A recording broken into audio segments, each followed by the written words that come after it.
Hey there, my name is Anthony Romano, and this video is going to be talking about the fact that you can keep your strength and probably even increase it on a ketogenic diet. Now, I'm talking particularly for fat loss diets here, but keto bulking is a real thing, and many people get great results from it. It's just that not many people have access to good resources on keto bulking, let alone even keto fat loss. I'm trying to be the best resource on both on YouTube, and this video is going to go over a little bit of why it works the way it does and some proof using some of my own gym footage.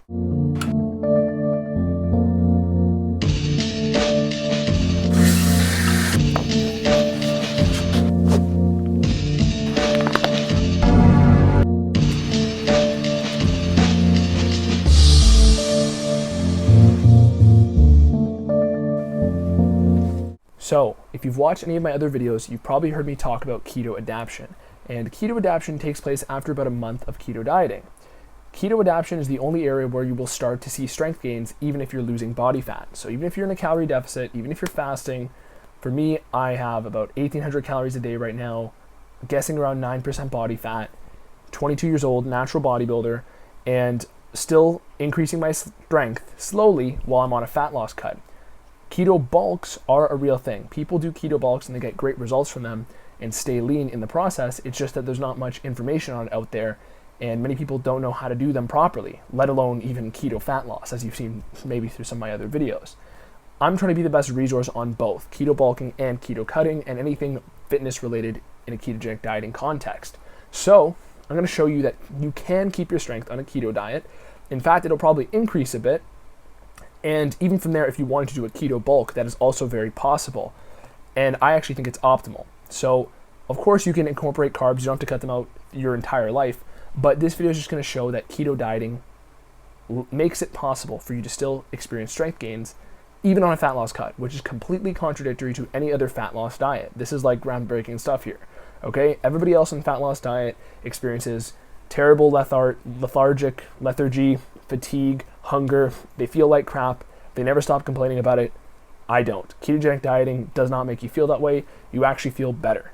It's just that the beginning is a little harder, the first 3 days in particular, and from there, after the month of adaptation period, everything gets even easier. So, this video I'm going to break down one of my lifts in the gym today, my 55-pound dumbbell curl. So, it's not a compound lift, keep that in mind. It's not a big multi-joint lift. This is an isolation lift, okay? So it's not indicative of, my overall strength, because I do believe I am strong for my age and my experience level, but 55-pound dumbbell curl is just an example for reps. So in this clip that I have on the left side probably here, or right maybe, you can see me doing some dumbbell curls in the gym today. 55 pounds, good form, minimal momentum, full supination, good speed, on the eccentric and concentric part of the motion. So basically going good pace, explosive yet controlled on the way down.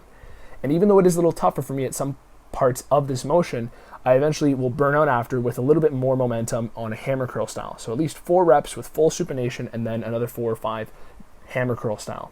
So for somebody who is 22 years old, completely fasted for almost 24 hours, on 1,800 calories in their diet, hadn't ate carbs for months on end, you wouldn't believe that you would see this in a natural bodybuilder. But it is very possible. And in fact, my dumbbell curl has increased over the longevity of my cut. In the beginning of my cut, I was curling 50 pounds for around the same level of reps with good enough form for me to consider it adequate. But even though it took time throughout the longevity of my fat loss cut, of my isolation lifts, this one has went up. Of course, my bench press and other big multi-joint exercises have still experienced a increase. Today was just arm day, and I wanted to throw this up because 55 dumbbell curl is a little bit more flashy of a lift to throw out there, okay? And you can see my physique update because in this clip here, you can see that I'm around 10% body fat. I'd say around 9. 22 years old, as I said, natural bodybuilder, completely fasted, a little bit of caffeine in my system, and I had a great workout. So overall, keto bulking is a real thing. Keto cutting with strength increases, even though they're slow and subtle, are also a real thing. In the net long-term result of a fat loss cut, you will probably experience some sort of muscle gain. And strength is often a byproduct of muscle gain, okay? Or sorry, muscle is a byproduct of strength. So you need to build strength. And this is something I preach for a lot of my keto bulking videos.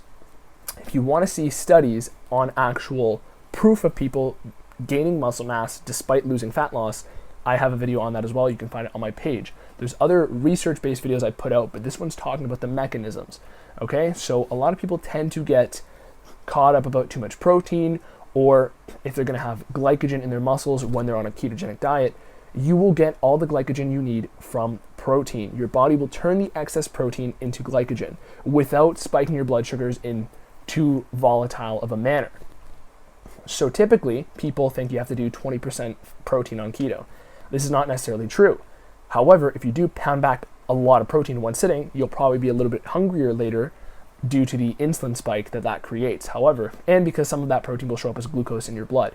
But that's not necessarily a problem. It's going to go straight into your muscles as muscle glycogen. It will not refill your liver glycogen unless you dramatically consume amounts of protein that behemoths cannot even consume. So, as far as how this could affect you, on a fat loss diet, you can expect subtle and steady muscle gain via strength increase, okay? And keto bulking, even from my strength increase on a keto cut, this has proven that I'm able to increase some muscle mass, right? Because from my eyes, I'm able to tell that I'm a little bit larger, but for you, that might not be as apparent, but you can definitely see my strength. And I'm not even increasing my calories. My protein isn't dramatically high. It's simply just higher than 20% for the calories I'm eating. I'm giving my body the adequate fuel, and keto bulk, keto cut, those are my bread and butter. And I've been doing this stuff for 7 years, probably a little longer. And I also coach people with this stuff. I have my website, romanoketo.com. I'm going to be having some programs come out very soon too for the people who don't want, full one-on-one coaching every single day. But that's a topic for another video. As far as this concerns you, you can keep your strength on a ketogenic diet. You can expect it to go up in the long run. For the first month, I'm going to say that strength is not going to experience any significant gain. Some people do, but everything concrete from the evidence that is out there suggests that it's going to take the adaptation period to buffer out any ups and downs. Okay, so after that first month, that's when you'll start seeing solid muscle gains. You can't just hop on keto and expect muscle gain, and that's typically what every study does. They put people on keto for less than 4 weeks and their strength goes down because their body is still in a carbohydrate metabolism. You need to make the switch to a keto metabolism in order to experience these benefits. Hopefully this video was insightful to you, and if you were ever concerned about if you need carbohydrates to gain muscle, that is absolutely false. The only thing that you can make an argument from stemming from that is that you need insulin, which your body can get from protein. Additionally, strength gains on any sort of cut, especially a cut that doesn't make you feel like shit, is also possible. So if you're interested in that, watch some more of my other videos, subscribe to me right now, and leave me some comments because I'll answer every single question you have. And if you want personal coaching, go to my website, romanoketo.com. Thank you for watching this video. Hopefully you enjoyed it. Leave me a like, and thanks again. Anthony Romano, peace.